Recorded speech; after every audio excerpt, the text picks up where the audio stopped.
dans cette nouvelle vidéo. Je suis trop contente aujourd'hui de vous retrouver pour une petite vidéo où on va parler surconsommation. Je vais vous donner mon avis en tant qu'acheteuse compulsive, en tant que personne qui essaye de diminuer les achats compulsifs et la surconsommation. J'ai envie aussi de vous parler un petit peu des vices de certaines choses et du coup je me dis que c'est le bon moment pour en parler puisque je suis en pleine réflexion sur moi-même en ce moment. Je fais énormément de tri, vous avez vu les vidéos, principalement tri maquillage, tri dressing, tri accessoires, etc. Donc je me dis que c'est le bon moment pour parler de surconsommation et de mon envie en tant que personne qui surconsomme, mais beaucoup, et qui surconsomme encore toujours trop à mon goût. Donc on va parler de ça aujourd'hui. Comme je vous l'ai dit dans l'intro, je suis quelqu'un qui a beaucoup surconsommé dans ma vie, je pense qu'on peut dire ça comme ça. Je suis le genre de personne qui en fait achète dès qu'elle ne se sent pas forcément très bien. Voilà, ça a été l'un de mes plus gros vices d'ailleurs. Dès que je me sentais pas bien, je surconsommais. Dès que j'étais triste, je surconsommais. Quand j'étais extrêmement joyeuse, j'achetais des choses parce que j'étais contente. Donc tout était prétexte en fait pour acheter des nouvelles choses. En fait, j'aimais énormément la sensation que j'avais quand j'achetais quelque chose, quand je possédais quelque chose de nouveau. Je possédais pour une raison très simple, c'est que j'essayais de combler un vide par en fait l'accumulation de choses autour de moi. J'avais vraiment besoin en fait d'avoir mon espace de vie complètement rempli pour me sentir en fait un petit peu en sécurité d'une certaine façon. C'est quelque chose que j'ai compris grâce au coaching que j'ai pu faire avec la boutique Magic Six, donc Laurie, qui propose du coup des coachings budgétaires. Et pour pouvoir réussir à gérer mon budget, il fallait déjà qu'on règle ce souci de surconsommation là, et du coup on a pu faire des exercices, mettre des exercices et tout ça en place. Donc on peut dire qu'aujourd'hui je surconsomme beaucoup moins et que je réfléchis beaucoup plus à certains achats, même si selon moi je possède encore beaucoup trop de choses et j'achète encore pas mal trop de choses, mais on va en parler dans cette vidéo. Le premier point où je suis honnêtement plutôt fière de moi niveau surconsommation, ça va être le maquillage. Je n'ai plus du tout la même vision du maquillage que j'avais il y a quelques années. Il y a quelques années, je rêvais d'avoir tout simplement le dressing ou le rangement maquillage, on va dire, de Enjoy Phoenix à l'époque, avant qu'elle arrête toutes ses collaborations, enfin tous ses giftings des marques, comme celle de Sanana, comme celle de Oria, et encore je trouve qu'Oria c'était celle qu'on avait le moins à l'époque. Vraiment ces rangements maquillage qui débordaient de centaines de marques différentes, avec 46 000 bronzers de marques différentes, etc. C'était mon goal ultime, vraiment d'avoir un mini Sephora chez moi. Et on a pu, je pense, le voir au tout début de ma chaîne. Quand j'ai commencé, vraiment j'achetais tout et n'importe quoi, juste histoire de dire que j'avais du maquillage. J'aime beaucoup tester le maquillage, et c'est ce qui fait que je trouve aujourd'hui je surconsomme encore beaucoup trop, mais j'aime trop tester des nouveautés, des nouvelles textures, etc. Donc ça fait que je surconsomme encore, mais je suis plus du tout dans cet esprit de avoir tant de bronzers par exemple. Vraiment mon goal c'était putain j'ai pas assez de bronzers, faut que j'achète des bronzers, alors qu'au final je me servais déjà pas ceux que j'avais dans mon placard. Et aujourd'hui j'ai vraiment une façon de réfléchir complètement différente par rapport au maquillage, c'est-à-dire qu'aujourd'hui ce qui me reste c'est les bronzers que je suis sûre d'utiliser. Admettons, je prends l'exemple des bronzers, mais c'est pareil un peu pour tout, c'est-à-dire que j'aime énormément mes 3 bronzers que j'ai, je sais que je tourne toujours entre, et j'en ai un quatrième que j'ai eu un véritable coup de cœur, c'est quand Laura me l'a prêté, donc lui il y a possibilité que je l'achète, mais je ne vois pas l'utilité d'en acheter d'autres, sachant que ceux-là conviennent déjà absolument tous les besoins dont j'ai besoin. J'ai un mat qui est clair et qui s'estompe très bien pour l'hiver, j'ai un mat froid parce que le plus clair est un petit peu plus chaud, j'ai un irisé chaud, et le but du troisième c'est un peu plus foncé mais irisé froid, vous voyez. Et du coup là avec ces 4 bronzers là, en fait avec une marque que j'aime beaucoup, une texture que j'aime beaucoup et j'apprécie travailler, je comble absolument tous mes besoins. C'est pareil, admettons, pour les blushs. Aujourd'hui j'ai une petite collection de blushs. Je n'ai pas encore tous les blushs que je veux, parce qu'il y a certaines teintes dont quand je me maquille qui reviennent souvent en me disant ah mince, là tu vois j'aurais bien aimé avoir un nude un peu plus marronné mais irisé pour aller avec ce make-up. C'est par exemple cette teinte là, c'est une teinte qui revient souvent quand je ressens le besoin et l'envie en fait d'aller vers un maquillage et que je me dis ah il me manque ça dans ma collection. C'est comme un blush un petit peu plus rouge, j'en ai pas dans ma collection, et c'est vrai que souvent je me dis ah putain un blush rouge là ça aurait été bien. Donc c'est par exemple 2 teintes de blush que je vais aller chercher, mais je vais pas forcément aller chercher dans une marque connue ou quoi que ce soit, je vais juste aller chercher un blush qui peut convenir à mes besoins au niveau de la pigmentation, au niveau de l'estompage et au niveau du tenue, et surtout au niveau de la couleur. Le but n'étant pas d'avoir 46 000 blushs avec des teintes différentes, mais juste d'avoir celle dont je ressens le besoin d'avoir. Il y aura beaucoup de blush par exemple quand j'aurai retrouvé ce qui me manque, que je n'aurai pas, des teintes que je n'aurai pas, mais tout simplement parce que je ne les utiliserai pas, donc je ne ressens plus le besoin d'en acheter. C'est pareil pour les rouges à lèvres, etc. Là où j'avoue j'ai encore un petit faible, c'est au niveau des palettes, même si j'ai énormément trié mes palettes. Il y a une époque où j'avais plus d'une centaine de palettes, là aujourd'hui j'en ai une petite trentaine et ça me convient totalement. D'ailleurs il me reste principalement des Martin Cosmetics puisque j'ai enfin réussi à trouver la formule de fard qui me convient le mieux. J'aime énormément comment elle est formule, j'aime énormément la pigmentation, j'aime beaucoup comment on les travaille. Et c'est vraiment ce genre de texture de fard là qui est spécifique à Martin Cosmetics que j'aime énormément utiliser. Et c'est d'ailleurs pour ça que j'utilise principalement la marque Martin Cosmetics. Mais j'avoue que niveau surconsommation, pour moi Martin Cosmetics ne m'aide pas. Même si c'est ma marque préférée, parce que je sais qu'à chaque fois qu'il y aura une sortie, je vais craquer et je vais l'acheter. Voilà, c'est quelque chose qui est clair, net et précis. Il manque encore beaucoup de teintes dans ma collection que j'aurai besoin au niveau des palettes pour les yeux. Et je sais que je vais craquer puisque à la seconde où il y aura une teinte que je recherche dans les Martin, je sais que j'achèterai toute la palette. J'ai encore beaucoup de mal à réfléchir aux sorties Martin Cosmetics puisque c'est ma marque préférée, c'est ma texture de fard préférée. En plus de ça, j'adore Gaël Garcia Diaz, j'adore tout ce qui est univers au niveau des packaging, au niveau des sorties publicitaires, etc. Donc il va encore falloir que je travaille sur les sorties Martin Cosmetics pour pas tout acheter. Je suis quand même assez fière de moi puisque pour la collection Neon Nistro Speed par exemple, je n'ai pas pris la palette pour le teint que de base j'aurais acheté puisque c'était une palette édition limitée, tatati tatata, et je ne l'ai pas acheté parce que je n'en ai pas ressenti le besoin. Pour être honnête, il n'y a que le blush rouge qui aurait pu m'intéresser et je ne trouve pas ça intéressant en fait d'acheter une palette pour cette espèce de blush un petit peu rouge comme ça. Je me dis qu'à la rigueur, ce que je peux faire, c'est peut-être prendre la palette de 3 puisqu'il y a un rose un peu plus clair que je cherche et cette espèce de rouge orangé là, et j'ai un espèce de nude et le nude du centre je pense qu'il peut être comparé à un autre que j'ai, mais dans ce cas là je ferai un tri et je sortirai l'autre que j'ai par exemple si c'est la même chose. Mais il va vraiment falloir que je réfléchisse un petit peu plus à mes achats Martin, j'en suis consciente. Donc encore une fois je vais vous partager mon avis là-dessus, mon évolution mais aussi les choses dont je dois encore travailler. Donc Martin Cosmetics est encore un point niveau maquillage que je dois je pense beaucoup travailler. On va du coup pouvoir parler du surconsommation également au niveau de la mode. Je suis quelqu'un qui a énormément surconsommé au niveau de la mode, principalement à cause des réseaux sociaux. Je vais pas vous mentir. J'ai beaucoup surconsommé au niveau des réseaux puisque j'ai remarqué qu'en fait quand je portais plusieurs fois le même vêtement, je pouvais recevoir des réflexions, des critiques, ce genre de choses. Choses que je ne garde pas forcément dans les commentaires, je préfère les supprimer parce que je trouve ça pas du tout intéressant et la plupart du temps ce n'est jamais très bienveillant. Donc je préfère supprimer ce genre de commentaires, mais malgré tout ça fait un peu chier, surtout en fait au début. Maintenant ça va, j'en ai pratiquement plus, mais je pense que c'est parce que aussi dès le début j'ai fait le tri et je les ai sortis. J'avais répondu une fois et tout le reste je les avais supprimés, donc je pense que j'ai aussi bien fait mon travail de faire le tri de ce côté là, mais c'est vrai que du coup ça m'a incité en fait à toujours avoir des nouveaux vêtements, que ça soit à vous présenter pour les lookbooks ou que ça soit pour les hauls. À un moment donné je vais pas vous mentir, j'ai beaucoup acheté parce que je voulais vous faire des hauls et que ça vous plaisait et que du coup j'avais envie de faire ça.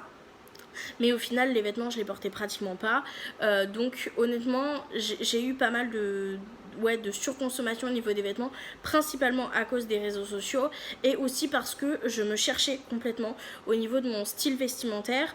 J'aimais énormément tout ce qui était extrêmement classe, donc les tailleurs vous voyez un petit peu à carreaux ou à lignes blanches et noires, quelque chose de vraiment extrêmement classe en fait. J'ai toujours aimé ce style là, mais malgré tout je trouvais que les couleurs étaient fades, etc. Et moi j'aimais beaucoup la couleur même si je n'osais pas en porter, et quand j'ai commencé à porter de la couleur je me suis complètement cherchée. J'ai utilisé beaucoup de motifs, beaucoup de choses, et j'ai mis énormément de temps avant de savoir exactement ce que je voulais porter, etc. Donc pendant tout ce temps-là, j'ai essayé beaucoup de choses, en achetant beaucoup, en triant beaucoup. Et encore aujourd'hui, j'ai beaucoup de choses dans ma garde-robe que je ne suis pas sûre de garder. Tout simplement parce que j'aime énormément avoir des vêtements et j'en garde très souvent en mode « Ah, au cas où il est beau, lui, machin, tati tata. Je le vois bien dans cette tenue, machin, mais j'ai pas le pantalon qui va avec, donc c'est pas grave, j'achèterai un pantalon et tout. » Et j'ai vraiment envie de changer cette mentalité de ce côté-là. Déjà premièrement parce que j'ai trouvé le style que je veux aborder, donc ça va être déjà beaucoup plus facile pour acheter des pièces, et j'ai surtout envie de travailler sur une garde-robe capsule. Donc avec le maximum de basiques possible, donc un pantalon slim noir, un pantalon slim bleu clair, un pantalon slim bleu foncé, un t-shirt blanc, un t-shirt marinière, un t-shirt noir, un top à bretelles, vous voyez, enfin genre vraiment des bons basiques qui soient d'une bonne qualité. Donc ça va, honnêtement je suis plutôt contente puisque j'en ai déjà beaucoup qui viennent principalement de la mode à votre taille, et j'ai envie d'y rajouter des pièces un petit peu plus classe, et en restant un petit peu dans le coloré, mais aussi en repartant un petit peu dans le nude, parce que à vouloir trop prouver que je m'assume et que je suis colorée, etc., machin, je me suis perdue aussi, puisque malgré tout j'aime par exemple mes ensembles d'automne, mon pantalon de costume nude avec ma chemise nude, une bonne paire d'escarpins, etc. J'adore porter, et je me suis un peu restreint à le porter parce que c'était trop nude, trop classique pour moi, et que moi j'aimais le coloré. Mais en fait j'ai compris que j'ai le droit en fait d'aimer des vêtements ultra colorés, ultra flashy, mais j'ai aussi le droit d'aimer des vêtements nude. Donc de ce côté là j'ai compris aussi des choses, donc je vais pouvoir tout simplement acheter des pièces fortes qui me ressemblent le plus possible, qui correspondent le plus aussi à mes critères, puisque aujourd'hui je n'ai plus envie de fonctionner au coup de cœur. Oh, ce t-shirt il est trop beau, mon dieu je l'achète, alors qu'au final je vais pas le porter par exemple parce que le col c'est un col rond, et que moi aujourd'hui ce qui me met le mieux en avant et ce que je préfère porter c'est les cols V par exemple. Donc j'ai aussi réussi à mettre le doigt sur des caractéristiques qui pour moi sont importantes. Donc c'est un travail qui a été fait et qui aujourd'hui je pense vont beaucoup m'aider à moins surconsommer, et surtout à surconsommer plus raisonnablement, et en prenant des pièces que je vais réellement porter sur le long terme. Donc voilà tout ce que j'avais à vous dire un petit peu sur ma surconsommation au niveau des vêtements. Au niveau de tout ce qui est au niveau des vêtements toujours, mais tout ce qui est achat un petit peu moins éthique, j'aimerais également en parler. Oui, ça a été dur de trouver cette phrase. On m'a souvent fait des réflexions par rapport au fait que Shein c'était pas par exemple une marque qui était éthique, etc., etc. J'essaye, je vais pas vous mentir, au maximum d'acheter dans des magasins un petit peu plus éthiques, comme par exemple La Mode à votre taille, qui est littéralement mon magasin préféré de tous les temps. C'est une entreprise française et tout ça qui propose des grandes tailles, donc forcément j'adore. En plus on peut trouver de très très bons basiques comme de vêtements, des pièces très fortes et très colorées, donc forcément j'étais obligée d'aimer. La vendeuse est exceptionnelle, voilà, je vais pas vous mentir. J'ai fait des stages là-bas, ça a été exceptionnel. J'ai appris beaucoup de choses également sur la mode, et c'est devenu une amie. Donc forcément, je suis un peu obligée d'aimer la boutique. Elle est exceptionnelle. La personne qui vous sert est vraiment extrêmement respectueuse, gentille, douce, vous donne des conseils, etc. Et pas là juste pour vous vendre des vêtements, et ça fait aussi énormément plaisir, on va pas se mentir.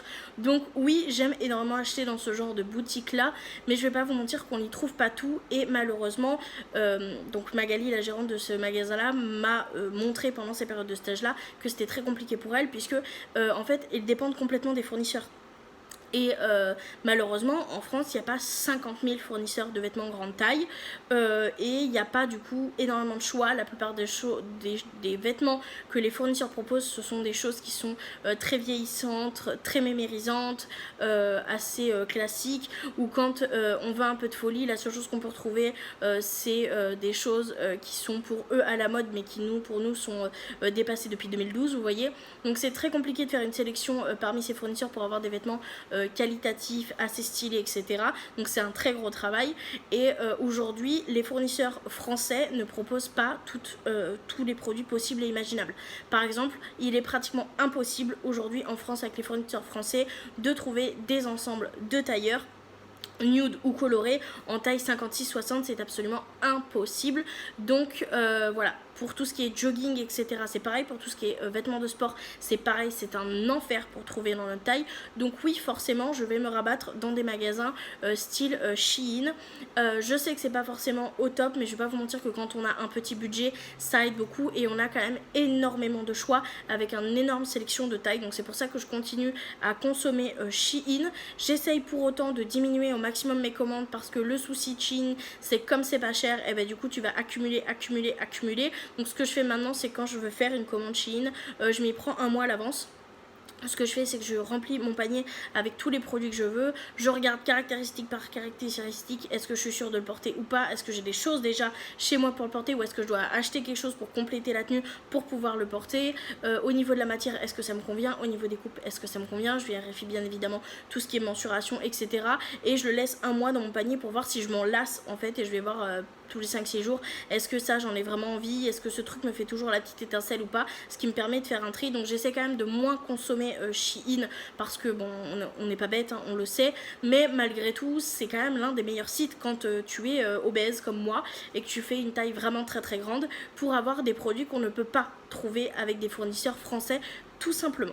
Voilà, petit aparté terminé, on va pouvoir passer du coup à la catégorie accessoires qui est pour moi assez compliquée, je vais pas vous mentir puisque je me cherche toujours au niveau des accessoires. Au niveau des bijoux, ce que j'ai fait c'est que j'ai complètement arrêté d'acheter du toc. C'est ce que je faisais avant, tout simplement parce que j'ai une peau très passide et pour le coup ça tient pas sur moi. Donc je préfère investir dans des bijoux en acier inoxydable. J'en ai pas énormément, j'ai moi mon set de chez l'Imprévisible que j'aime beaucoup et que je porte très clairement pratiquement tout le temps. Et j'ai quelques petites boucles d'oreilles que j'avais pu trouver à la mode de votre taille qui étaient en bijoux en acier inoxydable. Et ça c'était trop cool. Mais si je dois investir, j'investirai plus particulièrement dans des bijoux en acier inoxydable. Et j'ai déjà quelques petites idées parce que en m'habillant souvent je mets le set de chez l'Imprévisible comme je vous l'ai dit.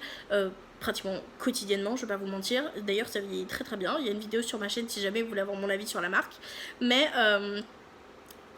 sans parler forcément de l'Imprévisible, mais quand je porte mes bijoux quotidiens du coup souvent je me dis ah j'aurais peut-être préféré avoir ça, et en fait au fur et à mesure du temps, ça fait maintenant 2 ans que j'ai ce set là, je me rends compte que quand je fais mes tenues c'est souvent le même style de bijoux que je me dis ah ça pourrait aller avec. Donc comme pour le maquillage, je me note mes idées de côté et quand je devrais investir, j'investirai dans des boutiques principalement française, c'est bien, donc soit chez l'Imprévisible, soit chez Kilian, que j'aime beaucoup également, qui fait aussi des bijoux en acier inoxydable, pour que ça puisse tenir sur le long terme, et aussi pour être sûr de les porter et de pas faire un achat coup de cœur que je porterai une fois tous les 15 du mois. Par contre, pour tout ce qui est chaussures et sac à main, on est sur quelque chose de complètement différent. J'aime énormément les sacs à main de chez Shein, je vais pas vous mentir. J'en ai acheté beaucoup au coup de cœur et là aujourd'hui j'ai envie de faire des achats un petit peu plus réfléchis. Comme pour les vêtements, j'ai réussi à trouver la taille qui me correspond le mieux, celui où j'ai le plus de facilité à m'en servir, etc. Aujourd'hui il me manque des couleurs dans ma collection de sacs à main qui je trouve pourraient vraiment apporter des choses à mes tenues, mais je préfère ne pas en acheter encore puisque je suis encore en pleine réflexion. Ça fait que quelques mois que je me suis penchée dessus, donc je me laisse encore le temps de réfléchir pour ne pas acheter pour acheter et le regretter par la suite. Pour les chaussures par contre chez moi il y a 2 catégories, donc il y a la catégorie des escarpins où j'en ai quand même beaucoup, enfin beaucoup, pour moi je trouve que j'en ai beaucoup, mais j'en ai encore pas assez, il me manque encore 3 paires dans ma sélection que je veux faire. C'est des achats qui sont complètement réfléchis et j'attends vraiment de trouver de très bonne qualité niveau chaussures et des prix pourquoi pas abordables pour pouvoir me les acheter parce que je trouve qu'il me manque encore 3 couleurs précises. Et vraiment je veux ces couleurs là précises pour que ça aille au maximum avec ma garde-robe. Donc c'est déjà ça que je vais faire je pense dans l'année d'après, dans l'année prochaine. Mais je me laisse quand même le temps de les trouver, de réfléchir et de trouver une bonne qualité surtout. Mais j'ai une deuxième catégorie de chaussures qui est les chaussures classiques, les baskets, etc. Je suis quelqu'un qui a énormément consommé de baskets, je vais pas vous mentir. J'ai des pieds larges, je suis grosse, donc il me faut des bonnes chaussures, sinon elles se cassent en fait les semelles internes très vite, et même les côtés, comme j'ai un pied large, ça s'affaisse très vite. Mais j'ai jamais voulu mettre 200 € dans une paire de chaussures parce que je trouvais honnêtement que c'était un achat qui était beaucoup trop cher. Mais en y repenchant, sachant que en 2 ans j'ai dû acheter une vingtaine de paires de baskets blanches, sans blaguer, puisque je n'arrive jamais à les tenir plus d'1 ou 2 mois quand je les porte quotidiennement parce qu'elles cassent beaucoup trop vite et après ça me fait mal à mes pieds. Je me rends compte vraiment que ouais non, là ça suffit, c'est beaucoup trop. Ça fait pratiquement je crois 7-8 paires de chaussures par an pour un même modèle, c'est-à-dire une paire de baskets blanches. Donc pour moi c'est juste absolument impossible et je me rends compte que financièrement, même si les chaussures je les paye 20 €, imaginez 20 € x 7 dans l'année x 2, c'est quand même un budget qui est énorme et j'aurais clairement rentabilisé le fait d'acheter une paire à 200 €. Donc là pour l'instant je n'ai pas les moyens de mettre 200 € dans une paire de chaussures, donc je vais finir d'user celle que j'ai actuellement et je pense que j'investirai dans des bons basiques encore une fois, c'est-à-dire une bonne paire de baskets blanches, une bonne paire de baskets noires, une bonne paire de baskets un petit peu nude, et j'aimerais bien aussi m'acheter des nouvelles derby. Mes derby sont encore en très bon état, c'est des chaussures que j'avais achetées quand même relativement chères mais elles étaient soldées donc je les ai vraiment pas eu chères au final, mais c'est des chaussures qui sont vraiment très qualitatives. Malgré tout j'étais un petit peu gênée parce que c'est du 100% cuir et que ça me fait chier de me dire que voilà, mais d'un côté c'est les chaussures dans lesquelles je me sens le mieux, où j'ai pas forcément de douleur, où ça tient sur le long terme, donc je me dis je vais acheter 1 ou 2 bonnes paires de derby. Là j'ai ma noire qui me convient totalement, donc j'aimerais bien avoir 2 autres paires qui sont des paires coup de cœur et qui je sais iront un maximum avec ma garde-robe, mais c'est surtout honnêtement pour le confort des derbies et vraiment au niveau de la plante de mon pied, c'est vraiment ces chaussures là où je suis le plus confortable dedans. Donc je compte investir dans des paires de chaussures, mais je sais que je pourrais mettre plusieurs années avant de acheter tout ça parce que c'est quand même une somme, mais j'ai plus envie d'acheter des petites paires de chaussures pas très chères qui au final je ne vais vraiment pas les garder longtemps. Comme je vous l'ai dit, je pense que vous l'aurez compris, on est principalement sur un effet de oui, il me manque des choses, oui, je vais acheter de nouvelles choses, même si j'en ai déjà beaucoup parce que je ressens le besoin. Donc je pense que de ce côté-là, je ne serai jamais minimaliste puisque c'est quelque chose que j'aime, ça fait partie de mes passions. Le maquillage et la mode, ça fait partie de mes passions principales, j'aime vraiment énormément ça. Donc je sais que je ne serai jamais minimaliste de ce côté-là, mais pour autant, je vais essayer de minimiser mes achats tout simplement pour pouvoir me servir vraiment de mes produits quotidiennement et sur le long terme. Par contre, une catégorie où je sais que je ne serai jamais minimaliste et je ne me calmerai jamais sur mes achats, c'est Noël. Oui, on va parler de Noël alors qu'on est en septembre, très clairement. Je suis une très grande fan de Noël et honnêtement, moi, la déco qui me plaît le plus dans Noël, c'est extrêmement chargé et extrêmement kitsch. Voilà, donc j'aime tout ce qui est chargeaxe, blindaxe et c'est l'une des périodes qui me met le plus de baume au cœur. Acheter des décos de Noël, c'est quelque chose qui me plaît beaucoup. Les installer, c'est quelque chose qui me plaît beaucoup, mais vivre dans une maison complètement décorée, ça m'apporte une joie. Je pourrais même pas vous imaginer, c'est vraiment ce que j'attends toute l'année. Alors je sais que je surconsomme beaucoup trop au niveau des décos de Noël et même globalement au niveau des cadeaux de Noël, au niveau des emballages, etc. Mais je sais que c'est une partie que je ne compte pas lésiner, je ne compte pas diminuer mes achats de Noël, je ne compte pas minimiser mes cadeaux de Noël, je ne compte pas faire des emballages plus simples et plus écologiques puisque ce n'est pas forcément ce que j'aime.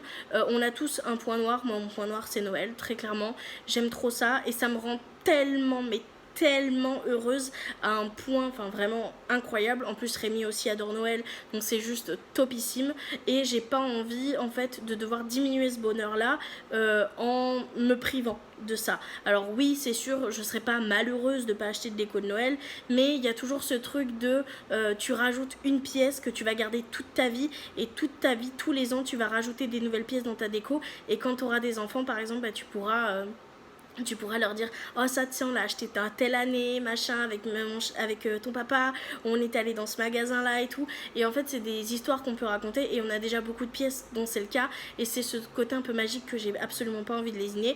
Donc oui, Noël restera mon point noir niveau surconsommation, mais de ce côté là je compte absolument pas diminuer. Et voilà, je pense qu'on a un petit peu fait le tour. Je pense que on peut conclure ça par je sais que je surconsomme. Je sais que je surconsomme beaucoup moins qu'avant et que j'essaye de réfléchir au maximum à n'importe lequel de mes achats. Malgré tout, je ne compte pas arrêter d'acheter et devenir complètement minimaliste, mais j'ai envie de plus réfléchir à mes achats. Ça va être un travail de tous les jours, il y aura peut-être des moments où je vais rechuter, mais écoute, on vivra ça ensemble, je vous partagerai ça dans tous les cas, et le but ultime, ça serait de n'acheter absolument que les produits qu'il y a dans mes wishlists pour chacune des catégories et de ne pas acheter quoi que ce soit d'autre. Ce qui va être le plus dur, je pense que ça va être pour le maquillage, honnêtement. Au niveau des vêtements ou quoi, j'ai une wishlist longue comme le bras, mais parce que comme j'ai vraiment une idée précise de ce que je veux comme look et qu'il n'y a pas beaucoup de pièces au final que j'ai dans mon dressing, je sais qu'à la seconde où j'achète une pièce, il y en aura une autre qui sortira, donc ça sera un petit moment de battement où il y aura beaucoup de tri et beaucoup d'achats, mais en général je veux acheter que ce qu'il y a dans mes wishlists. Donc oui, je sais que je surconsomme quand même un petit peu trop, mais j'ai envie de consommer du moins un petit peu plus réfléchi. Donc voilà, je pense que ça peut être le point final de cette vidéo. Vous n'hésitez pas du coup à me mettre en commentaire ce que vous pensez de la surconsommation et vous comment du coup vous consommez, quelles sont vos règles un petit peu avant d'acheter quelque chose, ou est-ce que vous aimez tout simplement acheter comme ça sur des coups de tête. N'hésitez pas à me mettre ça en commentaire, c'est toujours super cool de pouvoir en parler avec vous et pouvoir débattre en commentaire tous ensemble. En tout cas moi je vous remercie énormément d'avoir regardé la vidéo jusque là, je vous fais du coup de très gros bisous et je vous dis à très bientôt dans une prochaine vidéo. Bye.